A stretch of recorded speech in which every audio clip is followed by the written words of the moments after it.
2021년 9월 22일 수요일 천안광성교회 새벽기도회를 시작하겠습니다. 사도신경으로 우리의 신앙을 고백하겠습니다. 나는 전능하신 아버지 하나님 천지의 창조주를 믿습니다. 나는 그의 유일하신 아들 우리 주 예수 그리스도를 믿습니다.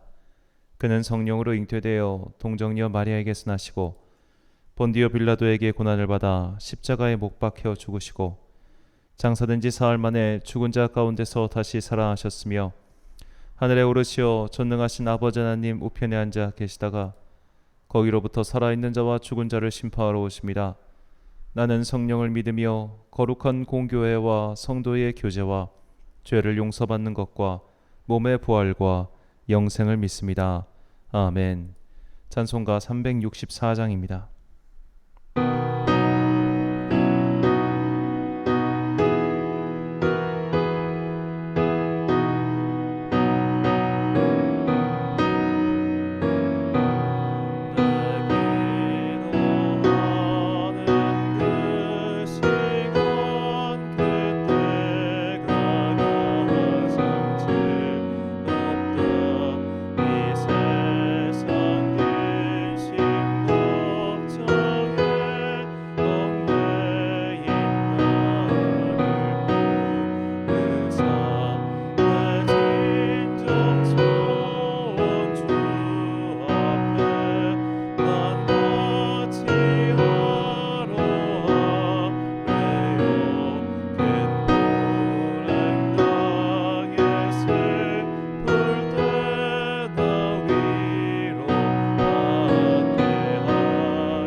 오늘 우리에게 주시는 하나님의 말씀 누가복음 24장 1절부터 53절까지 말씀입니다.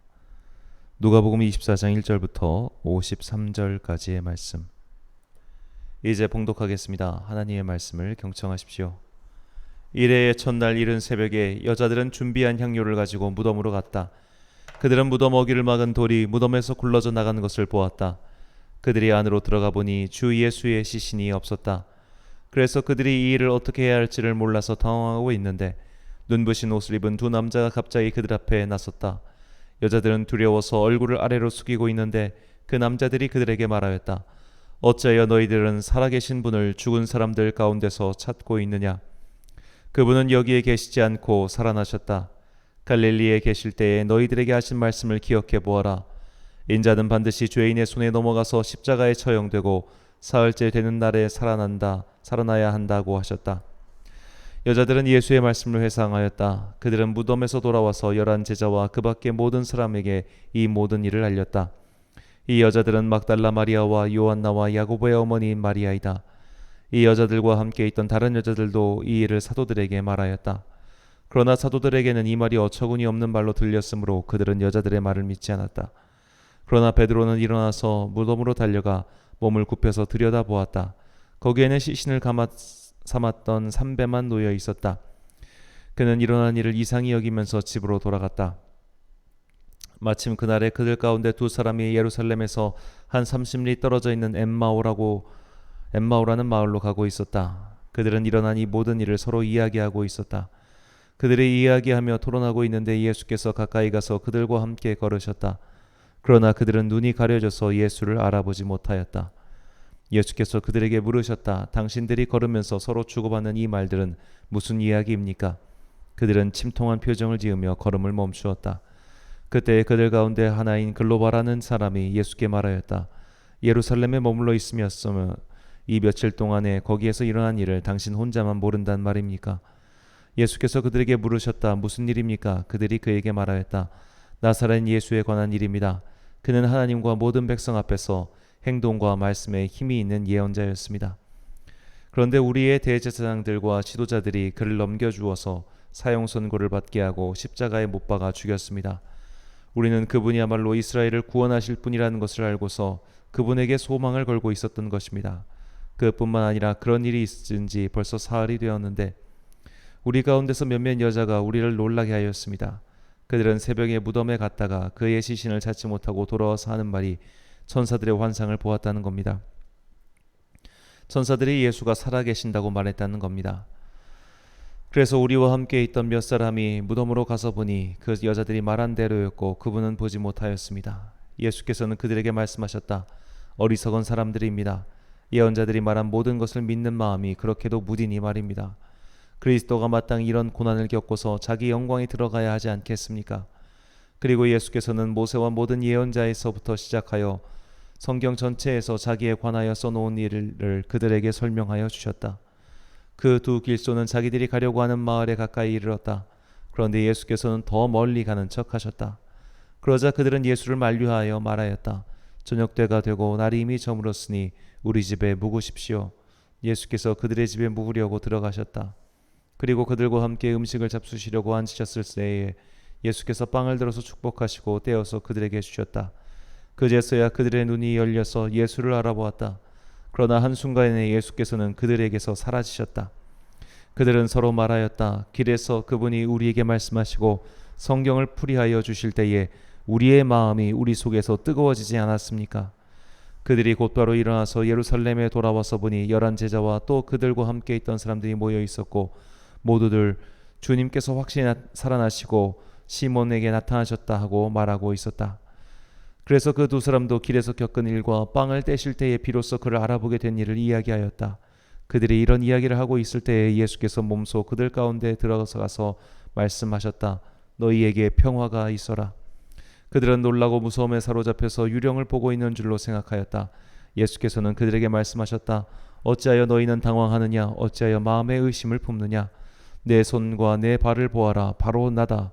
나를 만져보아라. 유령은 살과 뼈가 없지만 너희가 보다시피 나는 살과 뼈가 있다.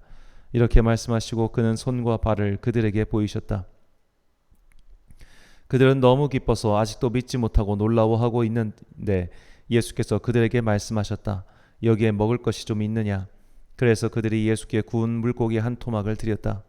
예수께서 받아서 그들 앞에서 잡수셨다. 예수께서 그들에게 말씀하셨다. 내가 전에 너희와 함께 있을 때에 너희에게 말하기를 모세의 율법과 예언서와 시편에 나를 두고 기록한 모든 일이 반드시 이루어져야 한다고 하였다. 그때 예수께서는 성경을 깨닫게 하시려고 그들의 마음을 열어주시고 그들에게 말씀하셨다. 이렇게 기록되어 있다. 곧 그리스도는 고난을 겪으시고 사흘째 되는 날에 죽은 사람들 가운데서 살아나실 것이며 그의 이름을 죄사함으로 받게 하는 회개가 모든 민족에게 전파될 것이다 하였다. 예루살렘에서부터 시작하여 너희는 이 일의 증인이다. 보아라, 나는 내 아버지께서 약속하신 것을 너희에게 보낸다. 그러므로 너희는 위로부터 오는 능력을 힘입을 때까지 이 성에 머물러 있어라. 그리고 예수께서는 그들을 밖으로 베다니까지 데리고 가서 손을 들어 그들을 축복하셨다. 예수께서는 그들을 축복하시는 가운데 그들에게서 떠나 하늘로 올라가셨다. 그들은 예수께 경배하고 크게 기뻐하면서 예루살렘으로 돌아가서 하나님을 찬양하면서 날마다 성전에서 지냈다. 아멘. 누구나와 아무나란 제목으로 하나님의 말씀 선포하겠습니다. 유명한 아티스트들의 성장기를 들여보면 모두 자기들에게 특별한 영향을 미친 다른 아티스트가 있었다고 말합니다. 예를 들어 박진영 씨 같은 분은 중학생 시절 마이클 잭슨의 음악에 굉장히 큰 충격을 받고 지금까지도 가장 많은 영향을 받은 아티스트로 마이클 잭슨을 꼽는다고 합니다. 이런 식으로 예술인들은 모두 다른 예술가에게서 영향을 받았습니다. 그런데 저 같은 사람은 마이클 잭슨의 음악을 들어봤지만 별 감흥이 없었습니다. 지금까지 수십 년 동안 여러 음악을 들어봤지만 머리를 치는 듯한 충격을 받은 경우는 없었습니다. 왜 그럴까요? 제 관심 분야가 아니기 때문입니다. 미술의 경우도 마찬가지입니다. 어떤 이들은 모나리자를 보고 굉장한 충격과 감동을 받았다고 했습니다. 밀로의 비너스상을 보고 조각가의 꿈을 가지게 됐다는 사람도 있었습니다. 미켈란젤로의 작품을 보며 전율을 느낀 사람도 있었다고 합니다. 하지만 저는 유명한 명화나 조각을 봐도 그런 감동이나 전율을 느꼈던 적이 없습니다. 역시 관심 분야가 아니기 때문입니다. 주님을 만나는 일 또한 마찬가지입니다. 성경을 읽다가 깨달음이 올 수도 있고 찬양을 부르다가 주님의 임재를 체험할 수도 있습니다. 기도를 하다가 신비한 경험을 할 수도 있습니다. 그러나 이 모든 것은 내가 그것에 관심을 갖고 행하지 않으면 결코 일어나지 않을 일입니다. 이 모든 것은 결국 아무것도 하지 않고 있다가 그렇게 가만히 있다가 심지어 마음조차 없는 이에게는 일어날 수 없는 일이죠. 오늘 누가복음 24장에는 엠마오로 가는 두 제자 이야기가 나옵니다. 복음서 중 누가복음에만 나오는 이 이야기는 예수님의 제자 중 두 명이 엠마오로 가는 길 위에서 예수님을 만난 이야기를 전해주고 있습니다. 이들은 부활하신 예수님을 알아보지 못했고 예수님께서 성경 말씀을 풀어주실 때에 그들의 내면에 변화가 일어나기 시작했습니다. 본문 32절 말씀입니다. 그들이 서로 말하되 길에서 우리에게 말씀하시고 우리에게 성경을 풀어주실 때에 우리 속에서 마음이 뜨겁지 아니하더냐 하고 아멘. 자, 여기서 마음이 뜨겁다라는 표현에 우리는 주목해야 합니다. 이들은 예수님께서 어떤 선전 문구를 사용하셨거나 그들의 의욕을 북돋아주는 말씀을 하셨기 때문에 뜨거워진 것이 아니었습니다. 그들이 궁금했던 성경의 말씀들을 풀어주셨을 때 이런 일이 일어났습니다. 마음이 뜨거워진다는 것은 성령님의 임재의 증거 중 하나입니다. 달리 말하면 신앙적 깨달음의 증거 중 하나가 바로 뜨거움입니다. 만약 엠마오로 가던 이 두 제자가 말씀에 대한 궁금증이 없었다면, 그리스도 예수에 대한 예언에 대해서 궁금증이 없었다면 과연 이런 일이 일어났을까요? 그들 안에서 예수님을 통해서 일어났던 여러 가지 일들에 대한 갈증이 없었다면 이런 일은 일어나지 않았을 겁니다. 만약 그들이 예수님을 통해 일확천금을 노리다가 실패하고 돌아가는 길이었다면 설령 부활하신 주님께서 나타나셔서 그들에게 성경 말씀을 풀어주셨다고 해도 그냥 그런가 보다 하고 심드렁하게 자기 갈 길을 갔을 겁니다. 관심도 없고 마음도 없는 자에게는 역사가 일어나지 않는 법입니다. 감리교를 시작한 존 웨슬리는 미국 조지아주 선교를 갔다가 실패하고 절망에 빠져 있었습니다. 그는 모라비안 형제회의 권유로 그들의 성경 공부 모임에 참석했지만 어떤 기대를 가지고 간 것은 아니었습니다. 자, 이 당시 웨슬리의 마음을 이해하기 위해서는 웨슬리가 어떤 환경에서 어떻게 자랐으며 그가 무엇을 꿈꾸었는지를 보면 좀 이해가 갑니다. 웨슬리는 모태 신앙인이었고 어릴 적부터 부모의 말씀과 또 성경의 가르침을 어긴 적이 없는 사람이었습니다. 그는 옥스퍼드 재학 시절에 주변으로부터 답답할 정도로 말씀을 율법적으로 지키는 사람이라고 조롱을 받을 정도였습니다. 그는 뜨거운 열정을 가지고 미국으로 떠났지만 33살에 그가 맞이한 것은 처참한 실패였습니다. 영국으로 돌아왔지만 사역지도 없었고 무언가를 도전할 의욕도 없었습니다. 한마디로 그는 방전되었고 또 망가졌습니다. 그러나 그의 안에는 여전히 하나님을 향한 마음과 하나님 나라를 향한 열정이 있었습니다. 그는 실패했지만 하나님을 버렸던 것은 아니죠. 그는 그래도 주님을 떠나지 않았고 그래도 주님께 붙어 있으려 했습니다. 그렇게 완전히 방전되어 버린, 이제는 일어서 보려고 해도 일어설 힘이 없었던 그에게 주님께서 찾아오셨습니다. 올더스게이트를 지나 모라비안 형제의 기도회 모임에서 마르틴 루터가 쓴 로마서 강의 서문을 읽고 있을 때 그의 안에 마음을 따뜻하게 하시는 성령님께서 찾아오셨습니다. 그는 이제 모든 방황을 끝냈고 완전히 일어서서 평생을 하나님 나라 일에 매진하였습니다. 그가 죽을 때까지 영국 안에서 복음을 전하기 위해 말을 타고 달린 거리가 무려 80만 킬로미터라고 합니다. 그가 대략 40년 정도 사역을 했다고 쳐도 1년에 2만 킬로미터를 말을 타고 달린다고 생각해 보십시오. 자동차를 타고 1년에 2만 킬로 달리는 것도 쉽지 않은데 말을 타고 달렸다면 그가 얼마나 열정적인 사람이었는지를 알만하지요. 그 열정을 주신 것은 자신의 성정이 아닌 하나님의 선물이었습니다. 이것은 그가 어느 날 길을 가다가 우연히 아무 연유 없이 받은 것이 아니었습니다. 그의 안에 분명히 하나님을 향한 마음이 남아 있었기 때문에 주님께서 찾아오신 것입니다. 우리는 엠마오로 가던 제자들의 이야기와 존 웨슬리의 이야기를 통해 우리가 평상시에 어떤 마음을 품고 살아야 하는지 배워야 합니다. 우리는 하나님을 사랑이라고 배웁니다. 그리고 하나님께서 우리를 지극히 사랑하신다고 이미 배워 알고는 있습니다. 그러나 하나님께서 우리를 사랑하신다는 말이 그분께서 우리에게 사랑을 구걸하신다고 착각해서는 안 됩니다. 그분은 감히 누구에게도 구걸하지 않으십니다. 하나님께서 우리를 사랑하신다는 말은 우리가 우리의 죄를 회개하고 그분께 간절히 용서를 구하면 그분께서는 사랑과 긍휼이 충만하셔서 그 죄를 사하시고 받아주신다는 뜻입니다. 그러니 가만히 있으면 아무 관심도 없이 그냥 뒹굴뒹굴 굴러다니듯이 교회 다니고 예배드리고 헌금 바치면 하나님께서 고맙다고 알아서 찾아오시는 것이 아니라는 뜻입니다. 그분은 우리에게 구걸하시는 거지도 아니고 사랑에 목말라 찾아오는 연인도 아닙니다. 우리가 그분께 매달리는 거지 그분께서 우리에게 매달리시는 것이 아닙니다. 그러니 교만하고 헛된 마음가짐일랑 모두 버려야 합니다. 그렇게 헛된 것들을 철저히 비워가면서 주님께 우리의 영혼과 마음에 불을 주시는 성령님을 구할 때 그분께서 응답해 주십니다. 누가복음 11장 13절 말씀입니다. 너희가 악할지라도 좋은 것을 자식에게 줄 줄 알거든 하물며 너희 하늘 아버지께서 구하는 자에게 성령을 주시지 않겠느냐 하시니라. 아멘. 사랑하는 천안광성교회 성도 여러분, 그리고 이 새벽을 함께 깨우고 계신 귀한 주님의 자녀 여러분, 하나님을 찾는 자는 누구나 구원을 받을 수 있습니다. 그러나 그 구원의 선물은 아무에게나 가치 없이 주어지는 것이 아닙니다. 구원이라는 선물이 그냥 광고 전단지처럼 아무에게나 길 가는 사람에게 그냥 몽땅 주어지는 그런 것이 아니죠. 구원이라는 선물은 그렇게 아무 가치 없이 오는 것이 아니라 그것을 간절히 바라는 모두에게 임하는 축복입니다. 간절히 구하는 자가 만날 수 있습니다. 간절히 찾는 자가 만날 수 있습니다. 하나님의 선물인 성령님을 값어치 없이 여기지 마십시오. 하나님께서는 그분을 경홀히 여기는 자를 절대로 존중하지 않으십니다.